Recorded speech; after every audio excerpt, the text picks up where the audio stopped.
Good morning, all of you. Today we are going to see about the cost output relationship. Actually, as our syllabus insists to study both in short run and long run, today we are going to see about only the short run. I think some of you are joining. Let me admit.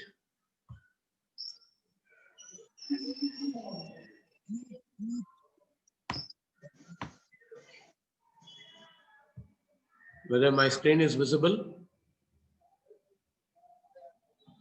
Yes, sir. Thank you.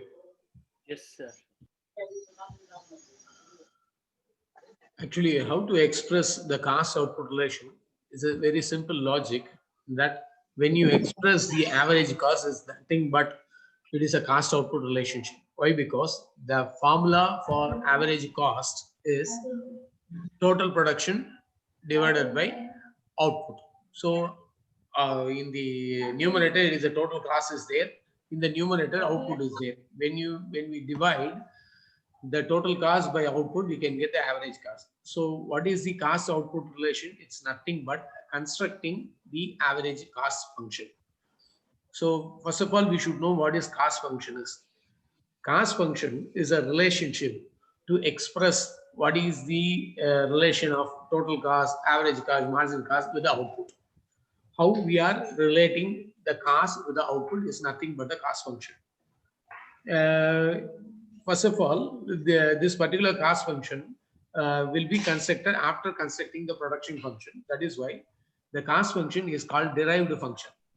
When they ask construct the derived function in a short run means it's nothing but cost function they are asking. Why? Because based on the production only, the cost function will be constructed. What is a functional form of cost output relationship? It's nothing but the cost, total cost is a function of quantity and the price. That quantity may be of anything. It may be labor, it may be a capital, or it may be profit administration cost, whichever be.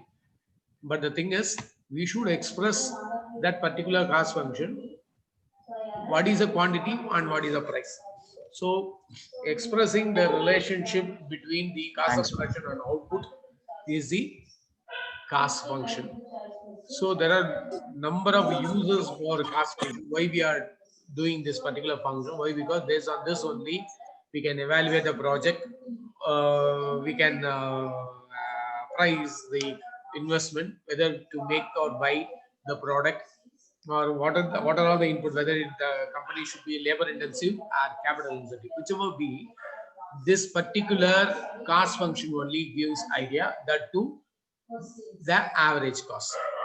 So, what is the role of managerial economist in this particular thing? We can have number of things. It's a theory thing, but the actual part of the answer coming with this: how to construct the average cost? It's nothing but the total cost is nothing but fixed cost and variable cost. First, we should find the fixed cost, and we have to find the variable cost. What is fixed cost? There are certain costs which will not change with the output, irrespective of cost. That is, irrespective of output. If the cost is not changing, then those costs are called fixed costs. That is why the shape of the fixed cost is parallel to the output axis. Suppose from that particular curve, when we extract the average fixed cost, it's nothing but fixed cost divided by output. The shape of the curve will be downward sloping curve from left to right. It moves towards the output axis, but it never touches. Understand? You can see the diagram. The fixed cost is parallel to the output axis. But when we calculate the average fixed cost by output, initially, suppose for one product, we are the cost of production is 10,000 rupees. The fixed cost is 10,000 rupees. Only one product is produced. The average fixed cost will be 10,000. Suppose the second product 10,000 will be 2, it will be 5,000. For 4 product, it is 2,500. So as output increases, the average cost will decrease. Initially, it will decrease drastically and finally it will move closer to the output axis, but never be zero. Suppose even if you produce 10,000 units, 10,000 by 10,000, it is 1 rupee. Suppose 20,000 rupees, 10,000 by 20,000, 0.5, 50 paise. It moves closer and closer, but never touches the axis. That is why the shape of the average fixed cost moving from left to right down closer to the output axis. This is the shape of the average fixed cost. Then let me move to the average variable cost. There are certain costs which will increase as the output increase, but the less proportion. Those costs are called variable cost. That is why the shape of the variable cost is upward sloping from left to right. But when you divide with the output, we can get the average variable cost, AVC. Initially, it will come down, and after a certain point, it will move up. This is called average variable cost. That U-shaped curve is average variable cost. Then, if we add the average fixed cost and average variable cost, we can get the average total cost is nothing but cost to output relation in a short run. How to get that minimum point? We have to add the MC also, that is marginal cost also. In the first figure, we got the AFC. See that AFC we have taken, and in this AVC I have taken. Those two lines have been drawn in this diagram, and by adding the AFC and AVC, we got the ATC.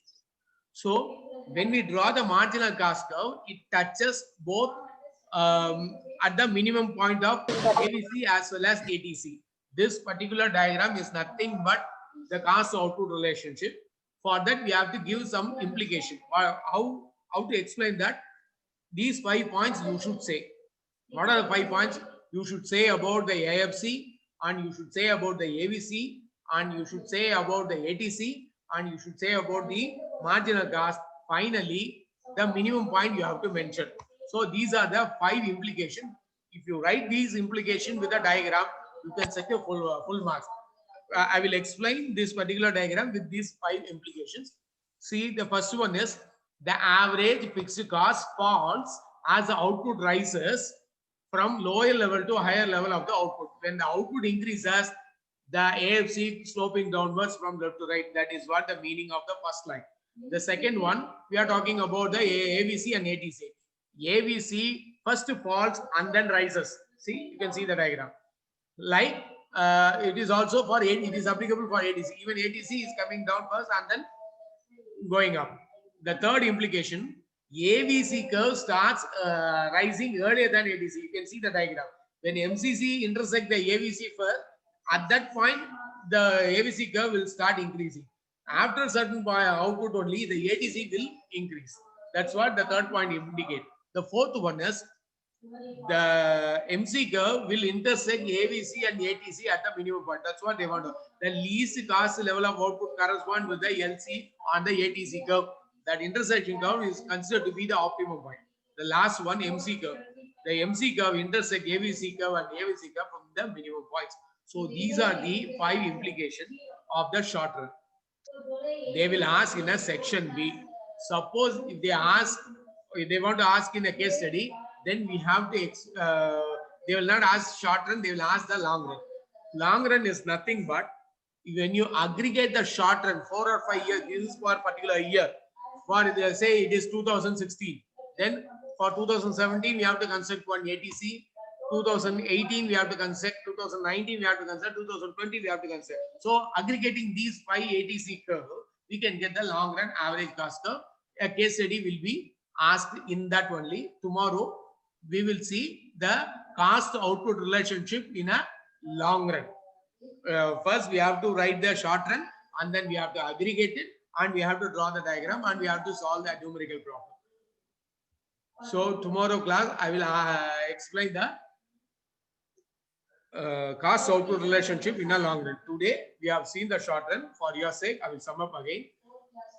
Constructing a cost function, we are considering the quantity as well as the price.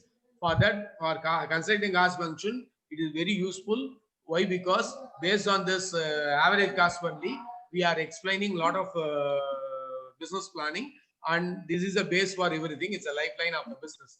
So first we should construct the cost. There are 2 different things. One is cost output relation in a short run, cost output relation in a long run. First, we have seen the cost output relation in a short run. What is cost output relationship? Is nothing but the average cost consumption. What is average cost? Total cost divided by output. So numerator cost, the denominator output. When we formulate the average cost, that is nothing but cost output relationship. So what is total cost? It is the sum of fixed cost and variable cost. But we need the average total cost. So we have to construct the average fixed cost and average variable cost. Once we constructed these two costs, when we add these two costs, we can get the average total cost. For that average total cost, there will be 4 different curves: AFC, AVC. If you add ATC, then you have to draw the MC curve. That MC curve will intersect both AVC and ATC at the minimum points. So what are the implications? The AFC falls as output increases from lower level to higher level. Then the second implication is AVC first falls and then rises like ATC. Then third one, AVC curve starts earlier rising and than the ATC. Why? Because you can see the diagram. MC first intersect the AVC after certain point of after higher output only the MC intersect the ATC. The fourth implication is the least cost level of output correspond to a point in ATC. That particular point we used to call it as the optimum. The last one is the MC curve will intersect AVC at ATC at the minimum point. You can see